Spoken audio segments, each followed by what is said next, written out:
Hey everybody, it is Mike Schumann and Seth here for the Daily Hoosier. Following a 55-10 Indiana win over Maryland at College Park, where Seth is located. Seth, I think Indiana is going to really have to start winning these games a bit more convincingly if they want to make an impression on the national media. 55-10 today, 111-16 over the last two games, 149-29 over the last three. Like, could they be any more dominant? The scary thing is, yes, like these games aren't 100% per. There are mistakes you see on individual plays here and there.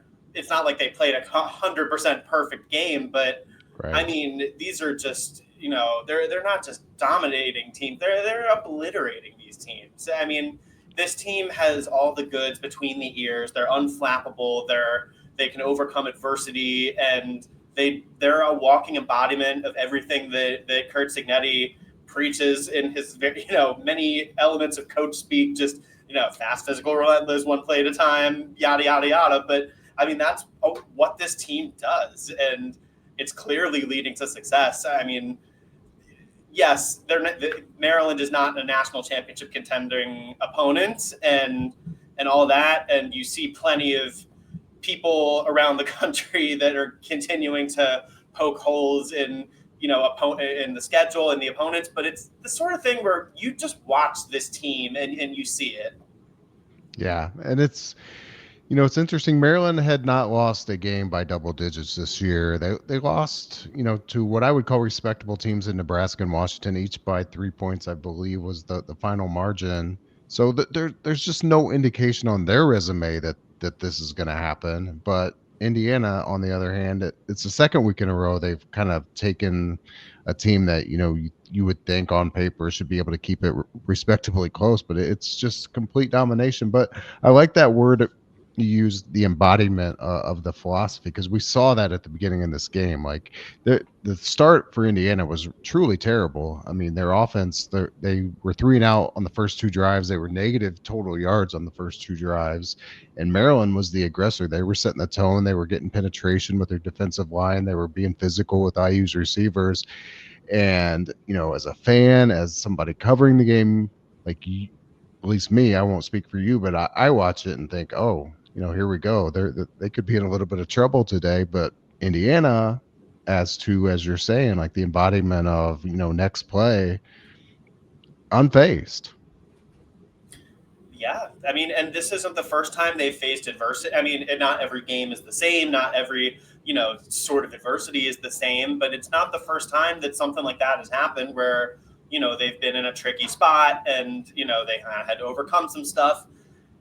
It's not the first time that Fernando Mendoza's thrown an interception this season. And I mean, honestly, this was probably the worst response that he's shown to an interception. And it's not his fault entirely, but I mean, I think this was the first time that he's thrown an interception this year and not scored a touchdown immediately right after. But it's just nothing seems to shake this group. They have just such confidence in their own ability to break the other team's will and to just do their thing and know that they are talented enough to win against pretty much everyone they're going to go against. And that's another just element of everything that Signetti talks about. And it's a big reason why this team, the mentality, for all the talent that this team has, the mentality that this team brings week in, week out is why this team is where they are. Yep. And that third drive when Indiana got the ball, you could tell that they had already made adjustments. The staff, that's something they do exceptionally well, is make in-game adjustments. And the clear adjustment was to pound the football on the ground. Kalon Black had a really good drive on that third drive. They started getting 5-8 yard runs, and by the time this thing was all over, Indiana had 367 rushing yards to 37 for Maryland. That is a mind-blowing differential there. I'll give you a couple more mind-blowing differentials in this game. 40-20 was the time of possession. 28-11 on first downs. Like, I I was trying to keep the live blog update during the game, and I could barely keep up with the scores as they were coming in. At one point, I just kind of surrendered, said, "Geez, man, Indiana's not this much better than Maryland. Like Maryland's a good team. Like how do they just?" It was almost like a video game. At one point in the third quarter, the scores just kept coming. Yeah. I mean, Maryland is, I guess I messed it up. That it was Maryland. I guess if you look defensively, like Maryland's run blocking was not. It was really one of the worst run blocking teams in the country for Yeah. Pro Football Focus. And some of those runs they had early in the game. I mean, not that they really had many big runs at all. They only finished with 37 rushing yards. I pointed that out going into the game that that was a matchup that Indiana is expected to dominate and they need to dominate. And I mean, Maryland's leading rusher had 12 yards today. So I mean, Maryland's rush defense is solid. I think I messed up, the run blocking versus the run defense when I was talking about it during the game on Twitter. But their run defense is solid, but you're right. They just make in-game adjustments. And Maryland defense also throughout the season has been able to pick off opposing quarterbacks. They've been able to generate a lot of turnovers. And they're one of the top turnover margin teams in the country, up until today, where they were at -4. And I mean, the pick that Fernando Mendoza threw at the beginning of the game, I mean, you can watch that play and decide for yourself that, there may have been a defensive holding in there that went uncalled on Elijah Surratt there. I mean, Mendoza didn't make a very good throw, and I mean, that'll happen. But, I mean, they just make adjustments, and it was clear. It did become pretty clear that third drive and just the rest of the way that the run game had momentum. Kalon Black was able to really pound through Maryland's defense. And, I mean, Roman Hemby wasn't getting as big of chunk plays as Kalon Black, but he was wearing them down too. And you got to imagine that felt good for Roman Hemby, after transferring from Maryland. And just – this was the most rushing yards Indiana had in a single game since against Maryland in 2016. I mean, this team just comes at you in so many different ways. If one thing isn't working, they got 3 or 4 other ways they can beat you. And that's just the mark of a good team. Yeah, and something else that kind of pops off the stat page to me, contributing to the 367 yards for Indiana, 3 different running backs over 80 yards in this game. You don't see that very often. Kobe Martin just kind of, I think we've said this before, he's taken on that Elijah Green role, although I think Kobe Martin's going to be a special back, either next year or whenever they decide to kind of hand it over to him as one of the main guys in the rotation. His feet just look exceptionally quick to me, and something that I think he has an edge over Black and Hemby on. Maybe part of it's because he's running against teams that have already kind of given up, and he's coming in like gangbusters. That could be part of it too. But he looks like he's going to be a special back. You talk about Maryland having 37 rush yards. Something interesting about that is that Indiana had no sacks. Like you typically see a number like that and you think, oh, well, IU had 8 sacks and there's a huge sack adjustment. That is just 37 rushing yards for the game. That's stunning. And while they didn't have sacks, they did have 5 takeaways. And that was the other big story in this game. Like, any thought Maryland had it coming back, Indiana just kind of broke them in the second and third quarter with 2 interceptions in the second and 2 fumble recovers in the third.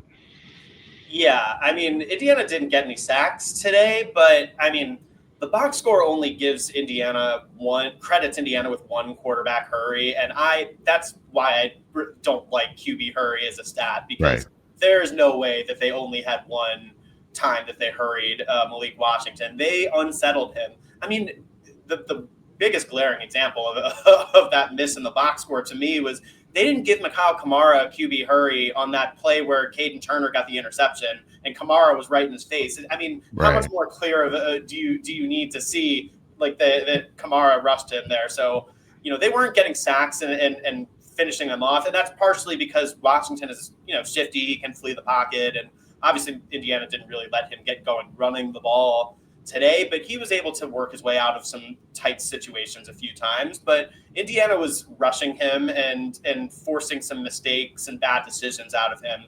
And, I'll give Washington credit. Like, there were a few times where he made some nice plays and made some veteran plays, even in moments where, I thought there were 1 or 2 times where Indiana was closing in on him and he made a kind of veteran play to throw the ball away and not intentionally ground it. And, for a true freshman, you got to give him credit. That's a good play just to be able to get rid of it when you're under pressure and not intentionally ground it. So, I mean, there were times that Indiana could have gotten those sacks off, but I mean, they were in Malik Washington's face all day.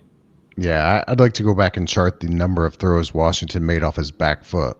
I know that one of the interceptions was, and several of his questionable passes were. I mean, he was clearly, even though they weren't getting all the way home, they were getting to him. And I agree, while the pressures are a little bit of a subjective stat, like, Indiana's pass rush was impactful in this game. It was still 20-10. Maryland had a really good drive coming out of halftime. Still had you kind of thinking, that they could hang around here. But there there was a stretch in the third quarter where Indiana scored three touchdowns in basically 2 minutes. Two of them were. When's the last time you've seen two players force a fumble and recover that fumble? You usually don't see the same guy do it. It happened within 2 minutes. One of them, Devin Boykin, took back for a touchdown. The other, the hometown kid there, Byron Baldwin, who's kind of starting. We're kind of starting to see what people were talking about, what we kind of saw at fall camp with him. He's clearly going to be an impact player too. Yeah, and he seems to be a guy that is, with Aiden Fisher out, and it doesn't sound like it's going to be, with Fisher, it doesn't sound like it's something long term. Obviously, Kurt Signetti on Monday called him probable to play this week. He said after the game tonight that, as the week went on, it was starting to not look so good for Fisher to play today. So it's not something that snuck up on them. He did do some in warm-ups, but kind of pulled away near the end when it was starting to get a little more physical in warm-ups. But with playing down a linebacker, one of your starting linebackers, obviously Fisher's, the captain of the defense, all that. But, without one of your starting linebackers, it's a question of who else is going to step up. And they obviously lost Caden Turner to injury during the game too. And, putting Byron Baldwin in allowed, Devin Boykin, the Rover, to have a little more freedom, kind of floating back and forth between linebacker and safety positions. And Byron Baldwin, I mean, he came in multiple times and, was lined up at kind of a Rover nickelback type spot on the field and, just got a free rush on Malik Washington seemingly. And he's built like a guy that could, be a Rover and kind of combo linebacker safety type too. So it's really interesting kind of seeing him out on the field with the one defense, because it feels like, for as good as Brian Haynes already is at kind of scheming up disguises and confusing opposing quarterbacks, it feels like having Byron Baldwin and Devin Boykin out there at the same time, it kind of gives him even more flexibility to kind of mix things up. Well, and it's interesting too with Baldwin. I kind of thought, since he didn't start playing till so late in the year, that they might try to protect him with a red shirt, but I think that's his third game that he's played now. So with the impact that he's having, I doubt they're going to pull him back at this point. And I would assume they've had those conversations with him and he wants to play. He's probably thinking in his mind that he's not going to be a 4-year player anyway. So just he wants to get the clock ticking. So and that even could be aside from even aside from that, I mean, Indiana at this point, and this is a whole nother conversation to have. right. Just that they're at this point, that Indiana at this point is a team that is trying to win a Big Ten championship, trying to make a deep run in the college football playoff. Indiana football is a team that's trying to win a national championship, and if they think that Byron Baldwin, a true freshman, is a guy that can really make a difference out there in their journey to do so, I don't think they're going to concern themselves over what it impacts as far as future seasons. Yeah, no, that's fair. And if they go to the Big Ten title game and a couple games into the CFP, that's for him, that's going to be getting close to like 8 games or whatever it ends up being. So it's a reasonable amount of games to call it a full season anyway. Your guy Lewis Moore had an incredible interception, and it got me thinking: was it your feature on him a couple years ago where at least I learned, maybe we all learned, that he was a wide receiver early on in his career? I mean, I don't know if I could take full credit for that, but yeah.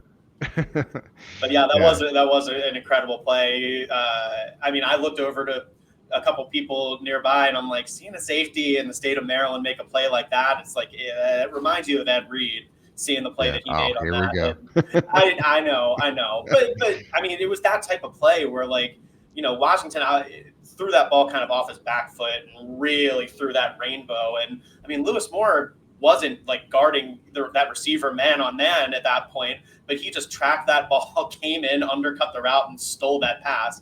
And that's just a tremendous play. I don't know if this will come through. We're going to test it here live recording right now. I found a weapon against all your Ravens references here. Let's see if it works. Apparently it did. So we'll keep that in our back pocket for the next time you try that. Let's go back to the injuries theme. You talked about Fisher, who sounds like he'll be good to go next week. Elijah Surratt. I would say more we'll see on Aiden Fisher. Just, Yeah. We don't really know the extent of what he's dealing with, and I guess we'll see. It reminded me of Pons at Iowa, where he was in uniform, went through the early portion of warm-ups, but didn't do the specific starter stuff. So, yeah, I agree. We'll see. I'm probably overstating that. Surratt, Signetti didn't seem concerned about that one, but man, that I'll kind of go into Penn State next week. I don't know if you got a chance to watch any of that game. The Ohio State absolutely decimated them with deep throws over the top. They took the top off the defense, and not having Surratt out there would obviously take something away from Indiana. He's not necessarily like the big threat downfield, but that was certainly what Ohio State did to exploit them. So he's going to be somebody you watch. I know in post game, Signetti said Drew Evans was couple weeks out. Did he say few weeks? I don't know a couple or a few, or I don't remember the exact phrasing, but yeah, he's going to be out for a few weeks, I'll say. I mean, well, I guess not. I was going to say through the regular season, but then you got the Big Ten championship game before you get a few weeks off for the potential for the CFP. But there is at least a break in there that at some point in December, if he needs it, and if obviously if Indiana makes the CFP, which is looking more and more likely by the day. And Indiana has another bye week before the Purdue game as well. That's right.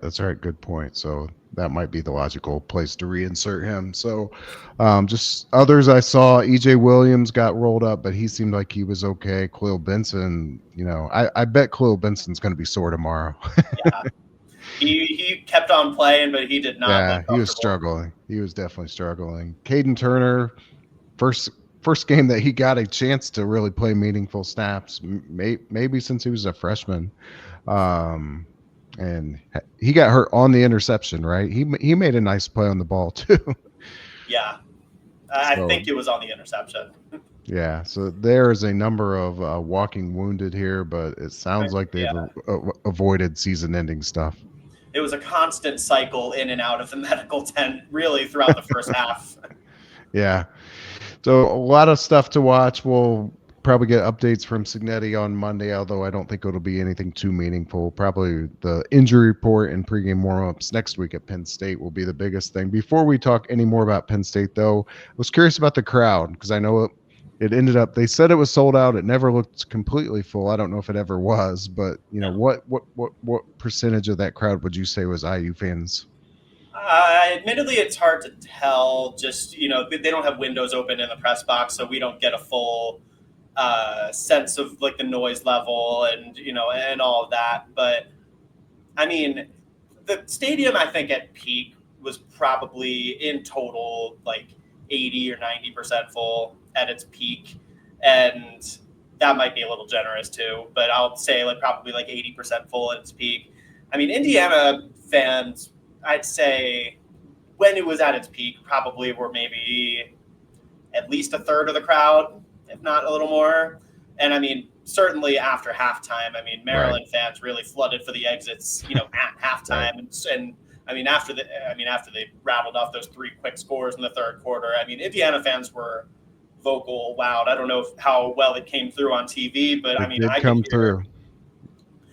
hear the IU chants coming from the stands. And I mean, I was down there when I was down by the press conference and by the Indiana fan sections as the Hoosiers ran off the field, and I mean, they were getting real loud for their team down there. So I mean, they had a good crowd for Indiana today. Yeah, there was one point late in the game where there was a very clear Hoosiers coming across the broadcast. Want to segue to Penn State, and I think you do that in part by talking about how effective Indiana's been against young quarterbacks. That's kind of the common denominator over these last 3 weeks against, Michigan State, UCLA, and today. They're going to face another one against Penn State. No Drew Aller, obviously. They've obviously struggled since he went down. Penn State lost. Penn State was keeping it close against Ohio State. It was 14-10 at one point. Not too dissimilar from the IU Maryland game. Ohio State pulled away. Like I said earlier, Ohio State really dominated with their receivers. I don't think anyone thinks Indiana has receivers at that level, but Indiana obviously has very good receivers that could impact the game. But I think Indiana's defense might end up being the story next week. Going into Penn State, that they need to set the tone and not give Penn State any thought that they can be in that game going against a freshman quarterback.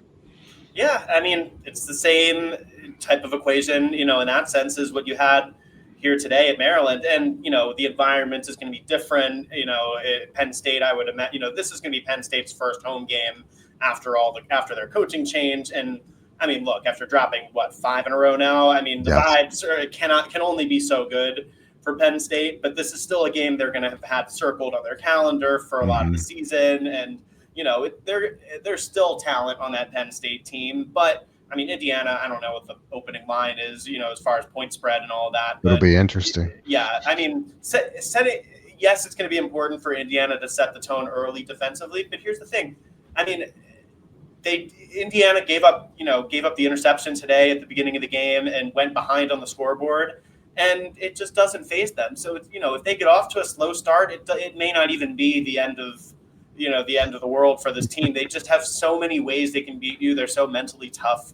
They can, whether it's a slow start, whether it's, coming on strong at the end of the game, whether it's just racing out of the gates. I mean, this team, there's a million different ways that they can do it, but I don't know that any one particular, game script is necessary for this team to beat you. Yeah, that's a fair point.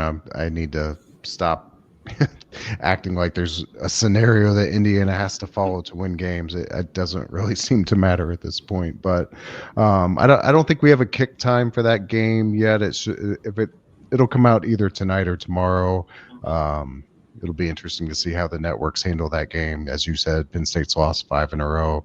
So many interesting things, like how will their crowd handle it? I don't know. What will the point spread be? A lot of interesting things to monitor here over the next day or two. But we'll obviously have full coverage all week as Indiana goes to 9-0 and 6-0 on this season, nearing the unthinkable, a potential 12-0 season.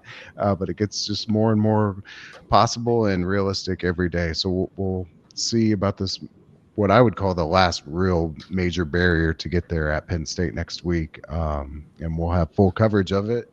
Until then, he is Seth Tao from College Park, Maryland. I am Mike Schumann for the Daily Hoosier. We'll catch you guys all next time.